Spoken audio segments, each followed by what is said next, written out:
Wait for it. Lumipat ka na naman! Entry yan ni Hazel at Chica sa hashtag Meralco Bill Reveal. Kasi naman, ang karaniwang 11,000 pesos na Meralco Bill umabot na ng 16,000 ngayong buwan. Akin, 1,740. Ganito naman ang Meralco Bill Reveal ng mga magkakapit-bahay na ito sa Quezon City. Ay, 800 lang pala. Pakitaan ng resibo kung magkano. Alam mo sa kanya, magkano resibo mo. Magtataka yung isa. Sasabihin, bakit sa akin bumubli? At tanungan po kung saan kami kukuha. Si Judith talaga. Hindi na Marites, Judith. Ang pangamba ng Philippine Rural Electric Cooperatives Inc. baka hindi idaan sa tawanan ng mga taga-probinsya ang galit nila sa parating na taas singil sa kuryente. Sa survey ng grupo, 31 kooperatiba na ang nagsabing may taas singil sa kuryente. Pinakaapektado ang Region 6 o Western Visayas at Region 1 o Ilocos Region. Distributor lang sila ng kuryente, taga-kolekta, taga-remit. Ang worry lang talaga namin is hindi maintindihan ng mga consumers. May ilang electric cooperatives na pinag-aaralan na ang installment plan para sa mga hirap magbayad.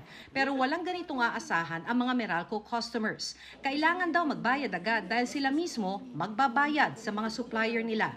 The electricity has been consumed. Ang sa amin kasi is postpaid. You consume first before customers pay. Sa singilan ng kuryente nitong Mayo, tumaas ang transmission charge, taxes at iba pa. Pero pinakamabigat ang generation charge. Noong Abril, mahal ang binili nilang kuryente sa Wholesale Electricity Spot Market o WESM. Sumipa ang presyo ng bentahan kasi may mga nasirang planta na nagdulot ng kakulangan ng supply sa panahong maraming gumagamit ng kuryente dahil sa sobrang init.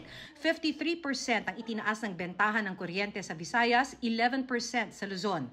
Lahat ng ito ipapasa at babayaran ng mga consumer.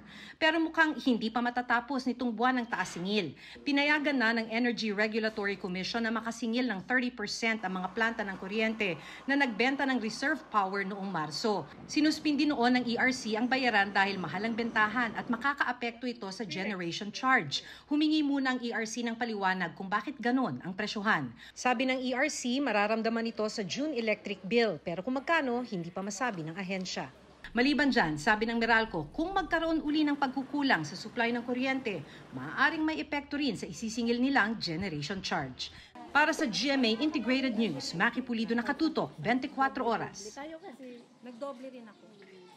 Pero tama yun kasi kaya yun tumaas kahit na mababa yung